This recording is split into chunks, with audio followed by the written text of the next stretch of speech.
Hey reader fam, I am here today with a large stack of books for a reason. And that is mostly that I have been in a massive reading slump, and so I figured if I have a sunshine energy or summer TBR, I could post on YouTube here and just talk to y'all about some books I'm excited to read in this upcoming season. Then I would maybe be more excited to read them, turns out.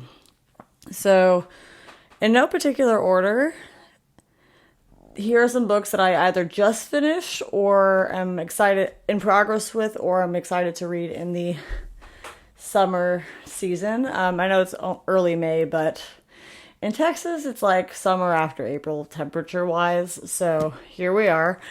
And yeah, without further ado, we'll just start at the top. And there's no theme, there's no rhyme or reason. These are just sunshine vibes or like summer travel vibes, summer water vibes, something like that. So without further ado, the first book I have is Lawrence Stern's A Sentimental Journey.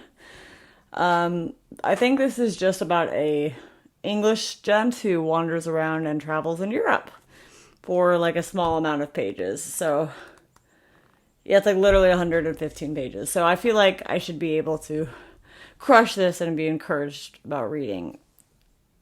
And like also travel in the summer fun. So that's one. We're gonna just toss them on the floor. Sputnik Sweetheart by Hiroki Murakami. I've had this book for a little while but have not read it yet. One of the characters' name is Samire, so it's close to summer, and also it's a mystery and she disappears off the coast of Greece. Greece, beach, summer vibes.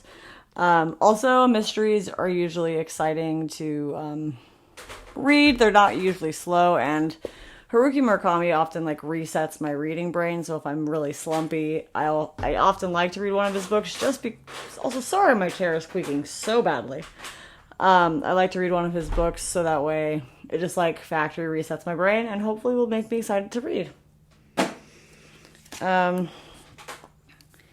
Clive Cussler's The Mediterranean Caper, also set in the Mediterranean like the previous book. Clive Cussler's books are always exciting. This is the first Dirk Pitt novel. I've read certain other ones, and you don't really have to read them in order, but I know this book will be fast-paced. There will be probably some daring adventure, probably a world that has to be saved, all while being hanging out in the Mediterranean. So it sounds like a good time to me.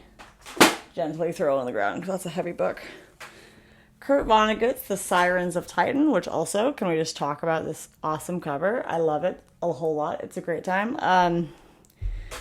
So I don't actually know what this is about, but sirens are often like based off of the Iliad and the Odyssey. They are like mermaids who try and draw men into their deaths or whatever. So good vibes all around considering the current political climate. But according to the back, this is an outrageous romp through space, time, and morality.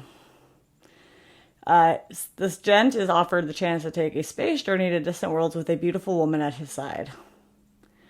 So there's probably other things that go on too, but sounds like the same travel vibes. The beautiful woman, I bet, has ulterior motives based on the title called Sirens. I'm here to see it.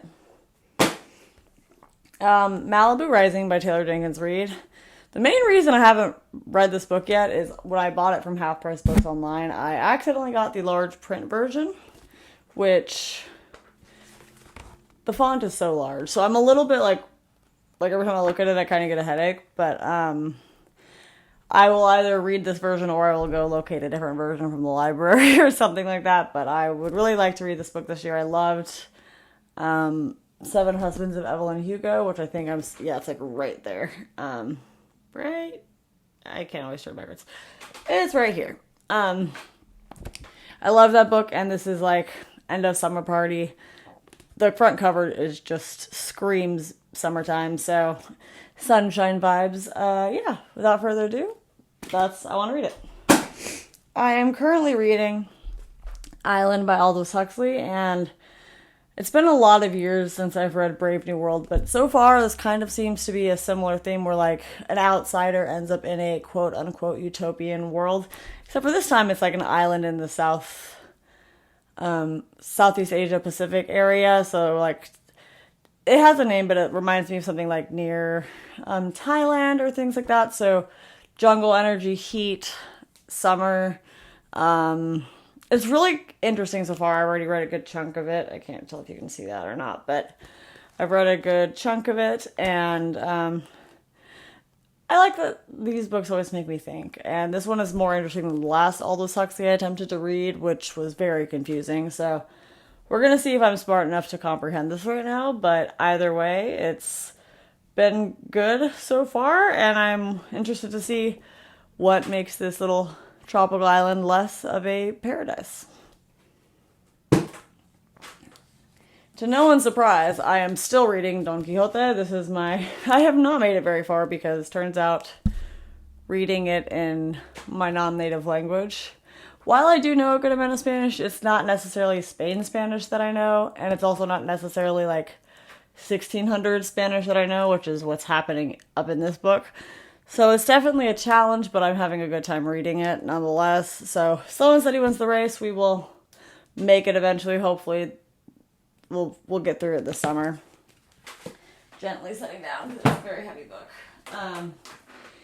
The book that I just finished reading is Black Cake by Charmaine Wilkerson. This book, it says the way it's referred to, it reminds me like it's set partially in Jamaica, but they just reference the island, so I'm going to not like assume Jamaica off the bat, but it's about like a family that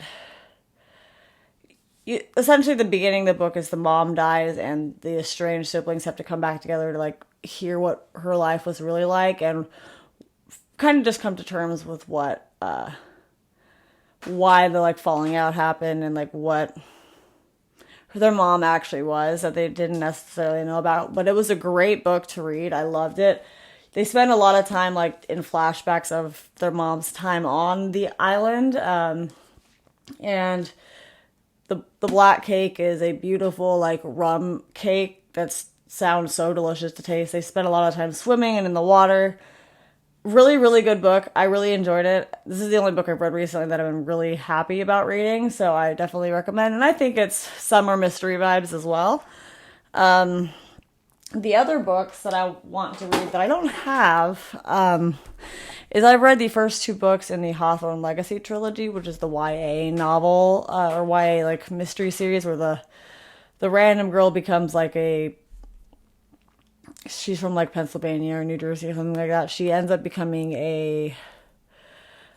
the recipient of like some man's fortune, and she has to go and like interact with the family and like meet all these requirements to actually get the fortune. So the first two books were super fun, super fast paced, easy to read. So the third book sounds fun. It just came out, I think. So that's on my to-do list for, is it summer theme? Not necessarily, but is it easy and happy and joyful to read to help me get out of this reading slump? Yes. Also, I ordered Emily Henry's new book, and it's apparently en route, called Book Lovers, and I'm very excited about that because I think I liked People We Meet on Vacation more than I liked Beach Read from her, but they're just good little romance novels. I'm obviously excited to see what Book Lovers is about because I am a lover of books. So excited about that as well. Also, I have a few books on my Kindle that I'm interested in reading, like Atlas 6. My brother recommended that one and this book called Shibumi. Atlas 6 is the magical school. And I think it's the one where like they have to survive to like graduate or something like that. Not 100% sure. But that sounded like a good fun read, as well as Shibumi, which I don't actually have a lot to say about that one, but he said it was really good. It's like I believe it was something related to martial arts and like a mystery. So I'm interested just because that sounds fast paced and fun. But I think that's officially everything on my little sticky note here. So let me know what you're looking out to read this summer, and if anything is sparking your interest. I'm probably going to also release a video of my recommendations to read in the summer from books I've already read on my shelf. But yeah, let me know what you're planning to read and if you have any favorite summer books that I should add to this list. Thank you all. Have a great day and enjoy the summer sunshine now that it's warm enough to read outside again. Bye.